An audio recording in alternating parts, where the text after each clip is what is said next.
7h12, Thomas Soto. L'édito éco donc de Nicolas Barré, directeur de la rédaction des Échos. Bonjour Nicolas. Bonjour Thomas. Alors à chaque salon de l'agriculture, on a droit à la même rengaine. Il faut réformer la PAC, la politique agricole commune. Pourquoi est-elle tellement décriée cette PAC, Nicolas ? Alors d'abord, on devrait dire que c'est un peu injuste parce qu'après tout, la France en est le premier bénéficiaire avec 9 milliards d'euros.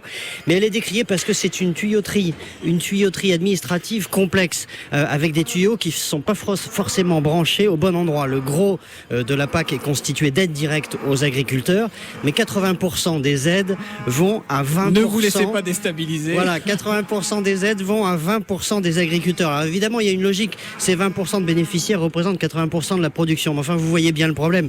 Les tuyaux de la PAC sont branchés sur les plus grosses exploitations. Ah oui, les plus grosses exploitations, donc pas forcément celles qui ont le plus besoin d'aide. Et voilà. Et alors, nous sommes ici au milieu de producteurs de lait. Il vaudrait peut-être mieux aider davantage les petites exploitations familiales en difficulté que les fermes géantes. Et avec le système de la PAC, plus vous êtes gros, c'est valable aussi pour les céréales, plus vous êtes aidé. Et grâce à cette rente, la PAC a favorisé la concentration, avec certes des effets positifs. Il ne faut pas oublier que l'Europe, aujourd'hui, elle est autosuffisante en matière alimentaire. Ce n'était pas le cas quand la PAC a été lancée il y a 60 ans.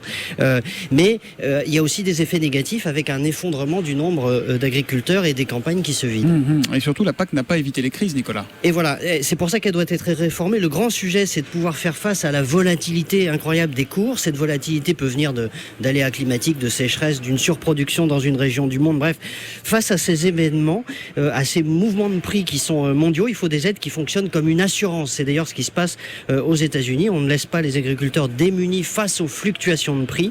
Et puis, il faut aussi sûrement une régulation qui empêche les prix de descendre en dessous d'un certain plancher, parce que sans cette régulation, on condamne des milliers d'exploitations à disparaître, et c'est ce qui se passe. Voilà l'édito éco de Nicolas Barré. Notez que le nombre d'exploitations a baissé de 80% en France depuis 1950, voilà. Assez impressionnant. Et la superficie moyenne, c'est 61 hectares contre 56 hectares en 2010. Donc des exploitations qui ont tendance à grandir un peu. Merci beaucoup Nicolas.